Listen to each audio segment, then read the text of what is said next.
On continue. Je suis rendue à la page 10 de ton magazine. Alors, on est rendu à l'étape. Comprends-tu ce que tu achètes?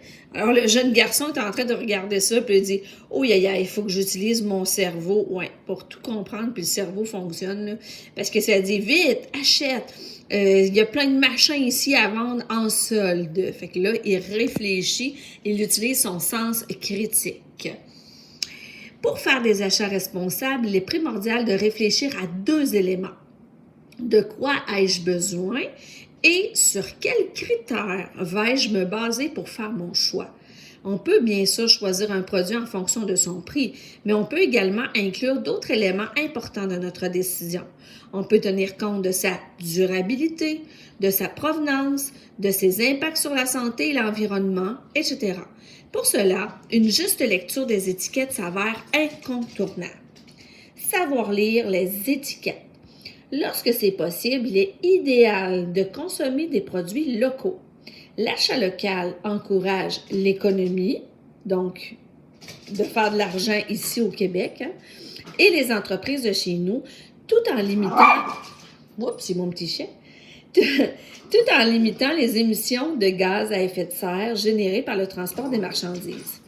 De plus, les lois canadiennes garantissent que le produit a été confectionné dans des conditions décentes, ce qui n'est pas toujours le cas lorsque les produits viennent de d'autres pays.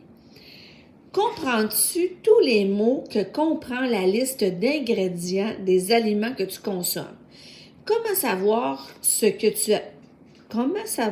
tu absorbes si les mots que tu lis sont incompréhensibles? Tente de privilégier des produits fabriqués à partir d'aliments non transformés que tu connais. Vérifie aussi les matériaux qui composent les objets que tu souhaites acheter. Sont-ils durables et résistants ou polluants et de faible qualité? Quelle entreprise a fabriqué ou distribué ce produit? Sais-tu si cette compagnie protège l'environnement, respecte les droits humains et s'engage dans sa communauté? Sais-tu si cette entreprise a déjà été poursuivie pour avoir fait de la publicité frauduleuse? Fais une recherche sur le web afin de choisir à quelle entreprise tu choisiras d'offrir ton argent. Le tableau des valeurs nutritives. Nutritives, c'est les nutriments, donc ce que tu manges, là. Offre de précieuses informations aux consommateurs. Par exemple, un produit indiquant une valeur quotidienne de 19% pour le sodium, c'est-à-dire le sel, permet de combler 19% des besoins. Oups, j'ai fait un saut. Des besoins d'une personne en sodium pour une journée. Mais attention, on donne généralement des renseignements pour une portion du produit et non pour tout le produit dans sa totalité.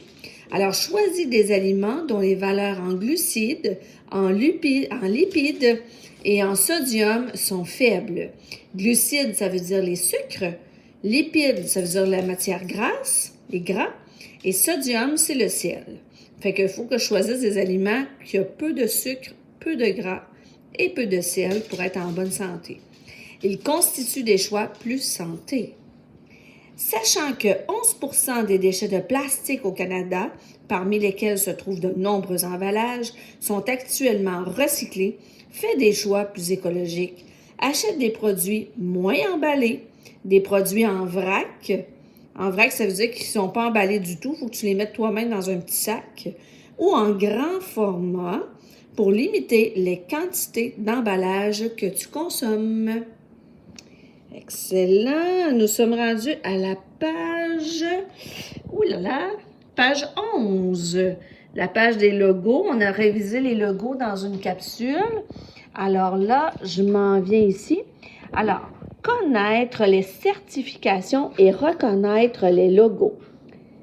La certification est le processus par lequel un produit est évalué pour vérifier s'il satisfait à certaines exigences particulières. Par exemple, lorsqu'un produit obtient la certification biologique, c'est parce qu'une analyse rigoureuse a assuré qu'aucun additif ou procédé chimique n'a été utilisé lors de sa conception. Les produits certifiés arborent un logo.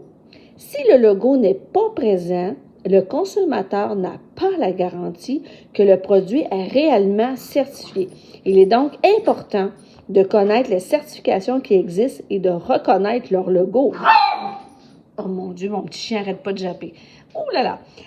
Parce qu'ils peuvent bien écrire sur l'étiquette que c'est un produit bio, mais s'il n'y a pas le logo, ce n'est pas certifié officiellement bio. Truc du consommateur responsable. Achète de façon plus responsable en te basant sur la règle des 3 NJ. N pour nu, ça veut dire moins emballé. Un autre N pour non loin, donc un produit local. Un autre N pour naturel, donc pas de produits chimiques, pas d'additifs. Et le J pour juste, respectueux des travailleurs. Voici la petite pistache dorée. C'est la côte dorée, la pistache noire. C'est fabriqué en Belgique. Je ne sais pas s'ils vont te le demander. Il y a un code barre. Il y a le petit logo qui est là. Tu pourras regarder comme il faut, là. Il y a du cacao. Comment ils disent ça, là? Cacao à 30% certifié équitable. Fait que peut-être qu'ils pourraient te demander ça. Ça, c'est la réponse là, des logos. Fait que ce sera à toi peut-être de les relire pour t'assurer que tu les connais bien. Changement de page.